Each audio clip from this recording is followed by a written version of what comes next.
Paul, I realize that this Plan, Do, Check Act is consistently referred to in some popular ISO standards. That's the 9001, the 14001, and the 45001. Why do you think this model became the backbone of so many international management systems? Wow. Yes.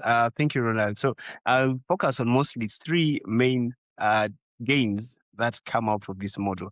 I'll just explain them using the process that they use for this system and the learning system that the lessons learned, that is from the identification of the challenges that have been identified, and then the integration with the businesses that people use. So let me share with you something. In the process-based, the Plan, Do, Check Act, it focuses on defining what they're trying to achieve.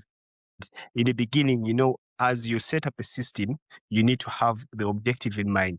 So when you look at your goal, what you intend to achieve, you can come up with procedures, policies, targets, objectives. All these you can embed it in a document or in policies that are signed off by management. That is embedding in the process best. And then secondly, the organizations look at the learning system. As you had earlier with Deming, they intended to actually improve.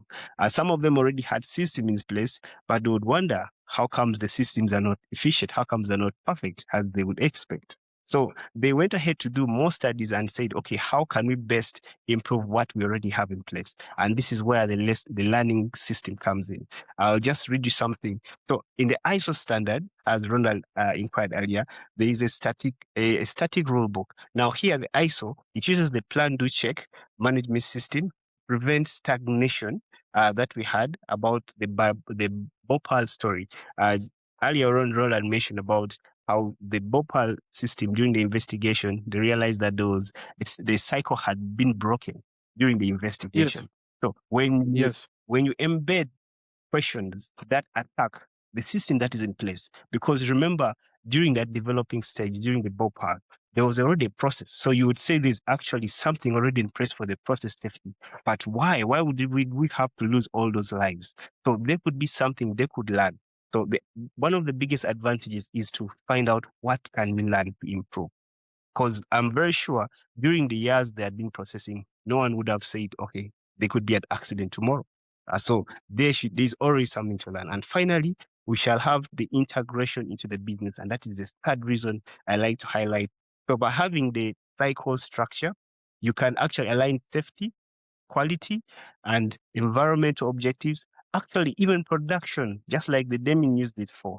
And then you have the business cycles all coming into one, and then you'll not have a kind of an add-on on how you manage your business, because everything actually will be working systematically.